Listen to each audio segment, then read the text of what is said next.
putting aside any First Amendment or other constitutional claims, Disney's basically saying, we've got a contract. You can't just cancel it because you don't like it. We got a deal. Now, this DeSantis-appointed board is trying to wriggle out of these contracts by claiming, among other things, there wasn't enough public notice. But Team DeSantis has a fundamental problem. It seems that Disney may have outplayed them on this. Because at the end of the term of the last board, which was a board that supported Disney, they entered into contracts through 2032 with Disney for this land, and it came after a public hearing that had even been advertised in the Orlando Sentinel. And then there's the First Amendment question, right? Disney is accusing DeSantis of a concerted effort to stifle their free speech by opposing the bill. Quote, a targeted campaign of government retaliation orchestrated at every step by Governor DeSantis as punishment for Disney's protected speech now threatens Disney's business operations, jeopardizes its economic future in the region, and violates its constitutional rights. And on this point, the governor might be undone by his own words. For Disney to come out and put a statement and say that the bill should have never passed and that they are going to actively work to repeal it, I think, one, was fundamentally dishonest, but two, I think that crossed the line. This state is governed by the interests of the people of the state of Florida. It is not based on the demands of California corporate executives. They do not run this state. They do not control this state. No matter what you think about the bill, right? All Disney did was put out a press release opposing the law and saying they would try to help repeal it. No one said anything about running or controlling the state. But in a statement, a spokesperson for the governor saying today, quote, we are unaware of any legal right that a company has to operate its own government or maintain special privileges not held by other businesses in the state. This lawsuit is yet another unfortunate example of their hope to undermine the will of the Florida voters and operate outside the bounds of the law. Joining us now is Florida-based attorney Tamara Holder. Also with us is Mercedes Colwin, a corporate trial attorney, served as a government lawyer and a judge. Thank you both for coming on the show. Appreciate it. All right, so Mercedes, let me start with you. Sure. What do you think the strongest argument that DeSantis has is, right? I've laid out all the arguments I think are very powerful against him. What do you think his best argument? Well, certainly that there's a compelling state interest and the interest of the public.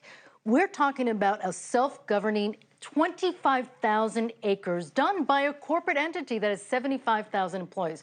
What is DeSantis saying is all these rules, regulations, including building codes, are suspended in this territory. Well, when you have 58 million visitors a year, that's what the estimates are that visit Disney World. How is it that this self-governing, huge, enormous territory is now completely on its own and can't be governed? And all those building codes, you can't build a castle of that magnitude anywhere else in the state of Florida, but you can if you're self-governing and you have all these rules and regulations that are suspended. How do they get around the fact they signed a contract? I mean, they made a deal. Well, certainly that, but they're going to say, what, did you give enough notice? And that was a great point that you said. Orlando Sentinel said to the public, come and say that you had issues, concerns. Right. So they're going to fall back. It's so difficult when you bring a lawsuit against the government. It just is. There's so many immunities that can come in and play, and especially this overwhelming public interest protection. It has a lot of teeth. Tamara, let me ask you about the issue of suing the government. There are constitutional claims here as well. How strong do you think that they are? I think they're really strong. It's very clear here that what DeSantis and his administration are doing is that they are retaliating against Disney for engaging in protected speech that when it goes against DeSantis and his administration's beliefs, and so they are now doing things to undo a contract, which is a clear violation of constitutional law. So what I think is interesting here is that we're not really seeing, we're seeing a political game being played out in the Constitution, because that's what these counts state. You have contracts clause violation, a due process violation, First Amendment violation, and the takings clause.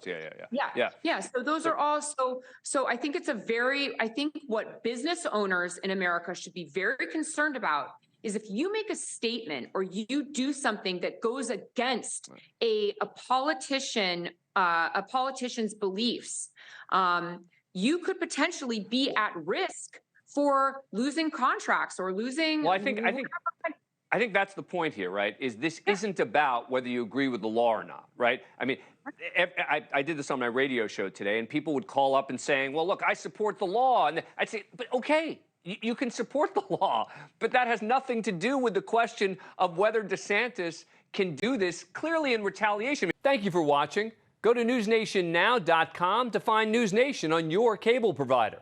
And don't forget to click the red subscribe button below to get more of NewsNation's fact-driven, unbiased coverage.